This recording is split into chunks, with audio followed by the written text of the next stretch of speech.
Est-ce qu'au cours de ces négociations, il faut reconnaître l'annexion de la Crimée par la Russie, comme semble pousser à le faire Nicolas Sarkozy?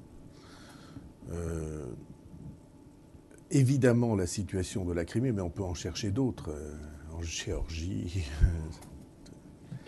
Euh, il y a là quelque chose qui a été une violence faite au droit.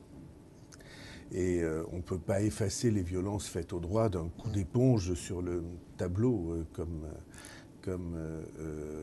on semble vouloir le faire.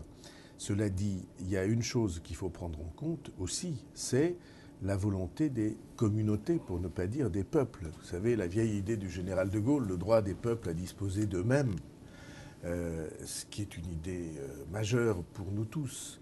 Et il n'y a qu'une possibilité d'articuler ces deux impératifs, le droit d'un côté et la volonté des peuples et des communautés, une possibilité, c'est une démarche de type fédératif, de type fédéral.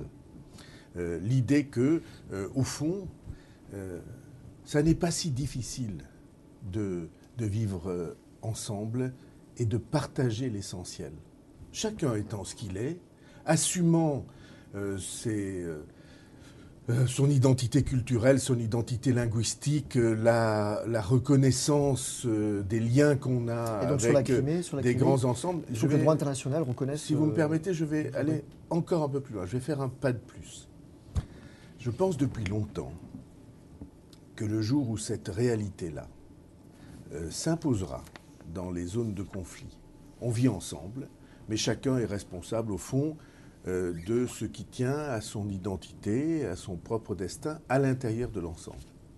Pour moi, c'est aussi la seule possibilité pour qu'un jour, au Proche-Orient, la paix se fasse. C'est-à-dire que je ne crois pas à ce que nous avons essayé si difficilement et avec tant d'échecs pendant 30 ans, entre les deux guerres, entre la France et l'Allemagne, qui est la coexistence, le voisinage, on met un terme au conflit et puis chacun chez soi. Je n'y crois pas. Quand l'Europe occidentale, la nôtre, est-elle sortie de la guerre? Pas le jour où on a décidé qu'il y aurait un armistice. Le jour où on a décidé que désormais on vivrait ensemble. Et que sur ces enjeux absolument essentiels que sont l'énergie ou les matières premières ou les règles du marché, eh bien nous, désormais, nous vivrions ensemble, nous déciderions ensemble. C'est pas la même chose. Le voisinage et le choix de se choisir un avenir commun, ou la volonté de se choisir un avenir commun. On va décliner cette pensée-là, justement, à l'échelle de l'Europe. Mais vous voyez bien qu'il s'agit d'une pensée extrêmement originale, qui a son identité, c'est même une pensée singulière, absolument incomprise pendant des années et des décennies en France.